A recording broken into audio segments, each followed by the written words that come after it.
মন্দির মসজিদের রাজনীতি করতে চায়, মানুষের চাকরি কেড়ে নিতে চায় তাদের বিরুদ্ধে, যারা এসআইআর করে আমাদের নাগরিকত্ব কেড়ে নিতে চায় তাদের বিরুদ্ধে, তৃণমূল বিজেপির বিরুদ্ধে লড়াই, এদের হাঁটালেই বাংলা বাঁচবে। ওই দিল্লির মসনদে যে মোদি আছে আর এখানকার 14 তলায় যিনি বসে আছেন তাকে টেনে নামাতে হবে, তবে হচ্ছে আমরা বাঁচবো, গরিব মানুষ বাঁচবে।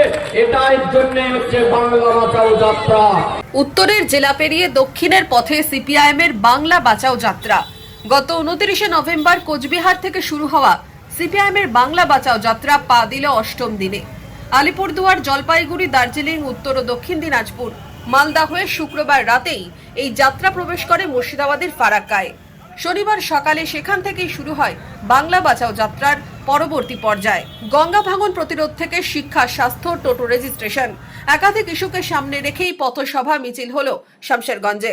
পুরনো ডাকবাংলো থেকে বাসুদেবপুর হয় পদযাত্রা সিপিআইএমের ধুলিয়ান এরিয়া কমিটির তরফে।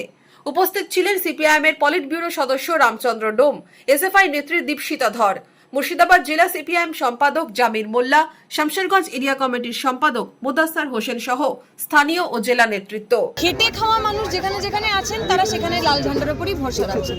এখানকার টোটো চালক ভাইরা আমাদের সঙ্গে ছিলেন, তারা এই বার্তা দিয়েছেন যে পরিশ্রম করে তারা খান, ভিক্ষা করে খান না।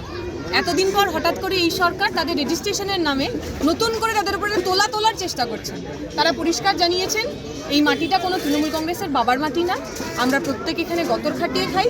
যে জুলুম তারা করতে চাইছেন তার বিরুদ্ধে তারা লড়ছেন এবং লাল ঝান্ডা তাদের সঙ্গে। শনিবারই বাংলা বাঁচাও যাত্রা শামশেরগঞ্জ থেকে নবগ্রাম হয়ে বহরমপুরে পৌঁছায়। 10 ডিসেম্বর অবধি মুর্শিদাবাদ জেলা জুড়েই একাধিক সভা, মিছিল, কর্মসূচি রয়েছে সিপিআইএমের।